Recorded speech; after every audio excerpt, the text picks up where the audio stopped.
میرے رسول پاک علیہ السلام کا دروازہ سب سے بڑا دروازہ ہے، حضور کا دروازہ سب سے بڑا دروازہ ہے، لیکن میرے دوستو یاد رکھنا، نبی پاک علیہ السلام نے بھی لوگوں کو جب رستہ دکھایا ہے تو رب کریم کا رستہ دکھایا ہے، اللہ کا رستہ دکھایا، اللہ کریم کا رستہ دکھایا، لوگوں رب کی طرف توجہ کرائی۔ میرے رسول کریم سید عالم صلی اللہ تعالی علیہ وسلم نے لوگوں کی اللہ کی جانب توجہ کرائی اور لوگوں سے یہ کہا کہ وہ اپنے رب کریم کی جانب اپنا ذہن رکھیں، اپنی توجہ اپنے اللہ کی جانب مبذول کریں۔ میری بات کو اچھے طریقے سے سمجھیے گا، علم اللہ تبارک و تعالی عطا کرتا ہے تو اسے اللہ کی عطا ہی سمجھنا چاہیے۔ کچھ لوگوں کے پاس علم ہوتا ہے پر علم نافع نہیں ہوتا، وہ ٹامک ٹونجا مارتے رہتے ہیں ساری زندگی۔ علم کو اللہ کی عطا سمجھیں، اپنی عقل پر اپنے شعور پر زیادہ بھروسہ نہ سمجھیں، نظر اللہ پہ رکھیں۔ حضرت مولا علی شیر خدا کرم اللہ تعالی وجہہ الکریم سے کسی نے پوچھا تھا بڑا عالم کون ہوتا ہے؟ ہمارے ہاں تو اب وہ والے عالم پائے جاتے ہیں نا، اللہ ماشاءاللہ، جو ممبر پہ بیٹھتے ہیں تو دعوے ہی دعوے ہیں، ممبر پہ بیٹھتے ہیں تو دعوے ہی دعوے ہیں، اس طرح کے عالم ہمارے ہاں پائے جاتے ہیں۔ وہ ہر بات میں دعویٰ کرتے ہیں، میں یہ کر دوں گا، میں وہ کر دوں گا۔ یہ مزاج علماء کا نہیں۔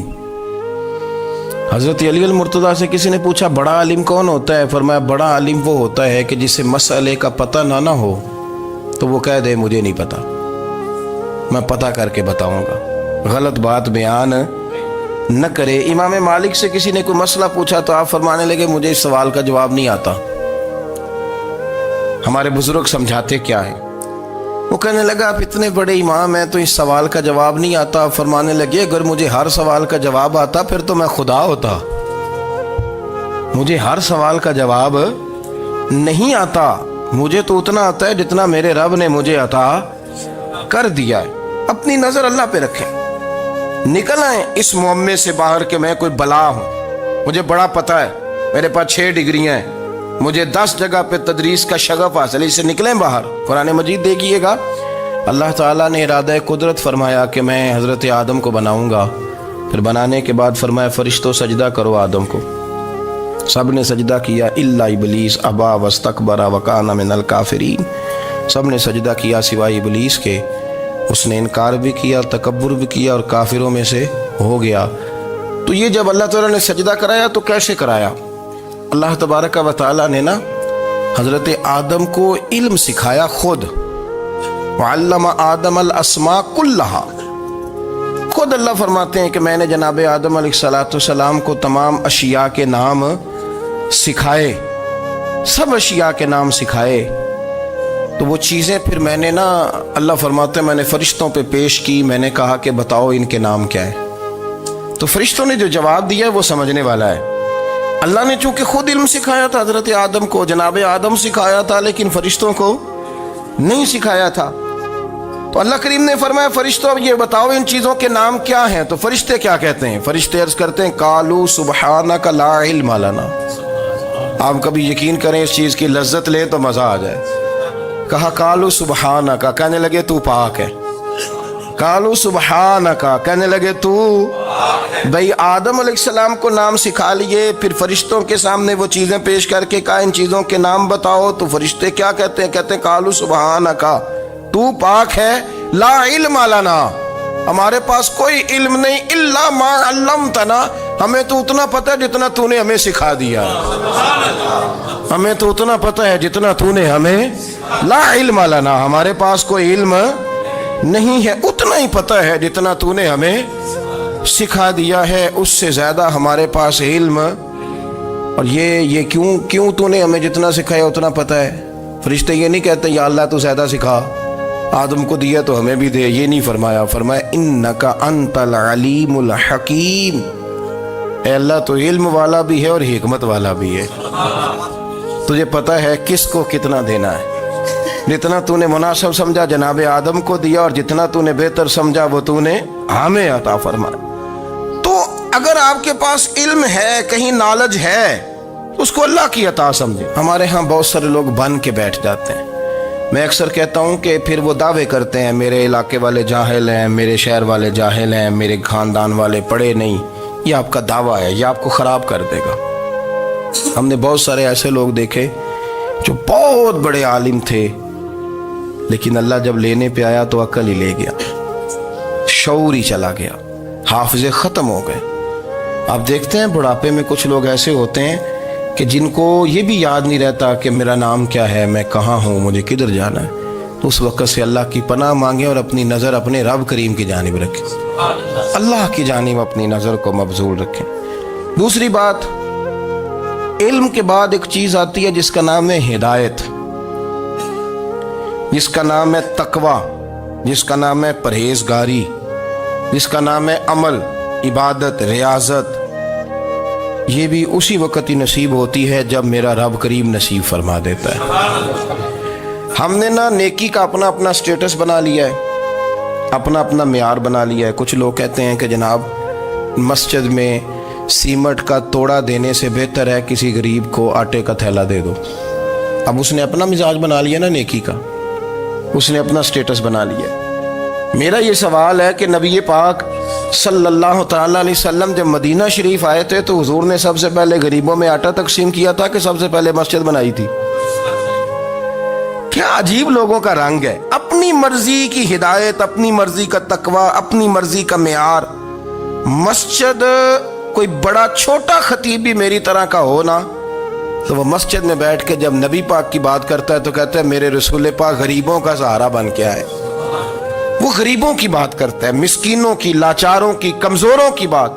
تو مسجد ہی تو وہ ادارہ ہے جہاں سے غریبوں کی بات ہو رہی۔ تو اب لوگوں نے غریب کو اور مسجد کو لڑانا شروع کر دیا، اس کو لڑاؤ کہ مسجد میں پیسے دینے سے بہتر ہے آپ غریب کو آٹے کا تھیلا دے دیں۔ آپ یہ کیوں نہیں کہتے کہ مسجد میں بھی آپ توڑا دیں ایک سیمٹ کا اور ساتھ غریب کو بھی خدمت کریں؟ یہ کیوں نہیں تقویٰ؟ اپنی اپنی مرضی کا مزاج، اپنی اپنی۔ کچھ لوگ کہتے ہیں چھوڑو جی، ساری زندگی انسان نماز پڑھتا رہے اور پھر گالیاں بھی دیتا رہے، بندہ داڑھی بھی رکھ لے اور جھوٹ بولنا بھی نہ چھوڑے۔ تو یہ آپ نے اپنے پاس سے تقوی کا معیار بنایا۔ گالی دینے کا گناہ ہے اور داڑھی رکھنے کا ثواب ہے۔ تو اگر آپ داڑھی رکھے ہوئے ہیں اور آپ کوئی غلطی کر رہے ہیں تو اس سے آپ کی داڑھی کا ثواب ختم، اللہ کرے آپ کو سمجھ آئے میری بات۔ آپ کوئی غلطی کر رہے ہیں، داڑھی کا ثواب اس سے ختم، وہ اپنی جگہ پہ قائم ہے چیز۔ اپنی مرضی کا کیوں تقوی کا معیار بناتے ہیں؟ تقوی کا مزاج اپنی مرضی کا نہ بناؤ۔ اللہ کی بارگاہ سے دعا مانگو کہ یا اللہ ہمیں ہدایت کا نور عطا فرما، اللہ تو ہمیں رستہ دکھا، تو بتا کہ ہدایت کیا ہے۔ تو رب فرماتا ہے اللہ ولی الذین آمنوا، اللہ مومنوں کا مددگار ہے، یخرجہم من الظلمات الی النور، وہ انہیں اندھیروں سے نکالتا ہے اور نور کی طرف روشنی عطا فرماتا ہے۔ اندھیروں سے نور کی طرف اللہ لاتا ہے۔ اللہ ولی، اللہ مومنوں کا ولی ہے، وہ انہیں اندھیروں سے نور کی طرف نکالتا ہے۔ ہدایت ہمیشہ اللہ کی طرف سے سمجھے۔ جب وہ نماز کی توفیق دیتا ہے تو اپنے فضل سے دیتا ہے، جب وہ ذکر کی توفیق دیتا ہے تو اپنے فضل سے۔ ہم سمجھتے ہو جی فلانا نہیں پڑھ رہا بڑا بیوقوف ہے، فلانا نہیں پڑھ رہا، تو تم کیا اپنی عقل کے زور پہ پڑھ رہا ہے؟ میں جی اللہ کے فضل سے 2 سپارے پڑھتا ہوں، تو کس پہ احسان کرتے تو 2 سپارے پڑھ کے رویا کر کہ اگر مالک تو بڑا قریب نہیں۔ بڑے لوگ ہیں جن کو پورا قرآن حفظ ہے پر انہیں پڑھنے کی توفیق نہیں، تو انہیں فضل کیا اور مجھے توفیق دے دی ہے پڑھنے۔ رویا کر، پڑھ کے رویا کر، راتی ساری کر کر زاری، وہ نیند اکھاں تھی توندے تے فجرے اوہی گناہگار کہاون سب تو نیوے ہوندے۔ مہربانی کریں، ڈریں، نیکی کریں تو پھر ڈریں، پھر احساس پیدا کریں، پھر اپنے اندر وہ کمزوری لائیں کہ توبہ توبہ مجھے تو پتہ ہی نہیں، تو جانتا ہی نہیں۔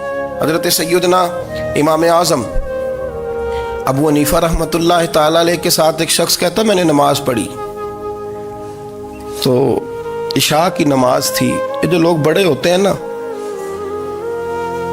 جن کے پیار کرنے والے بڑے ہوتے ہیں، ان کے گرد خوف بھی بڑا ہی ہوتا ہے، انہیں بڑا ڈر لگتا ہے، بڑی بعض اوقات آزمائش ہوتی ہے ان کی۔ عشاء کی نماز کہتے پڑھی تو امام صاحب نے نا عشاء کی نماز میں تلاوت کی آیتیں فَمَن يَعْمَلْ مِثْقَالَ ذَرَّةٍ خَيْرًا يَرَهُ وَمَن يَعْمَلْ مِثْقَالَ ذَرَّةٍ شَرًّا يَرَهُ، فرمایا جو ذرہ برابر خیر کرے گا وہ بھی قیامت میں دیکھے گا، اور جو ذرہ برابر شر کرے گا وہ بھی قیامت میں اس شر کو دیکھے گا اس کے سامنے آئے گا. تو وہ شخص کہتا ہے کہ سارے لوگ نماز پڑھ کے چلے گئے تو امام صاحب رحمۃ اللہ علیہ نے اپنی داڑھی پکڑی رو رہے ہیں. کہتے ہیں وہ ذرہ برابر نیکی کا بدلہ دینے والے، وہ ذرہ برابر شر پہ سزا دینے والے میری سفید داڑھی کو دیکھ. مالک میرے ذرے ذرے سامنے نہ لانا، لوگ تو میری بڑی قدر کرتے ہیں دنیا، میں تو بڑا پہچانا جاتا ہوں، لوگ تو میری راہوں میں پھول لیے کھڑے ہوتے ہیں، مجھے بڑا نوازتے ہیں. قیامت میں رسوا نہ کر دینا، میرے لیے مشکل ہو جائے گی.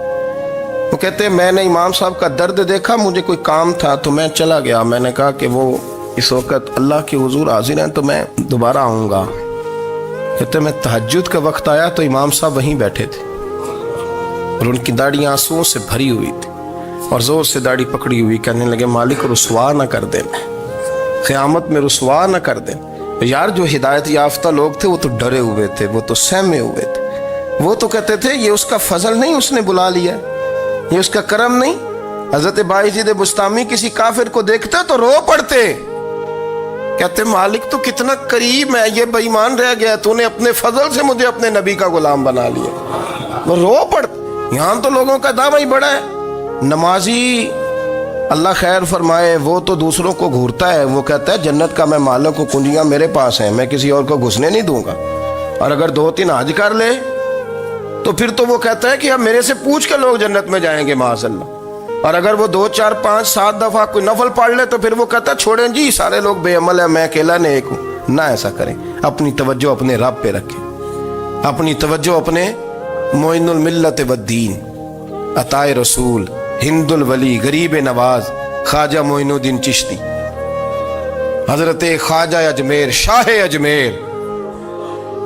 اجمیر، والی ہندوستان. آخری عمر میں نا سارا دن روتے گزر جاتا، ساری رات روتے گزر جاتے، ذرا سی کوئی بات کرتا تو رو پڑتے، آنکھیں آنسوں سے بھری رہتی. کئی دفعہ اپنے بھی پریشان ہو جاتے ہیں نا کہ یار تو ایک بات کی جان ہی نہیں چھوڑ رہا. تو خواجہ قطب الدین صاحب بختیار کاکی سے لوگوں نے کہا کہ آپ مرشد سے بات کریں، اتنا بھی تو نہیں نہ رونا چاہیے، ہر وقت اس کے آنسو کی کریے. عاشق دا کام ہی رونا تونا تے بنا رویوں نہیں منظوری. یہ عاشق سدا ہی روندا رہندا ہے، پاویں وصل ہوئے تے پاویں دوری.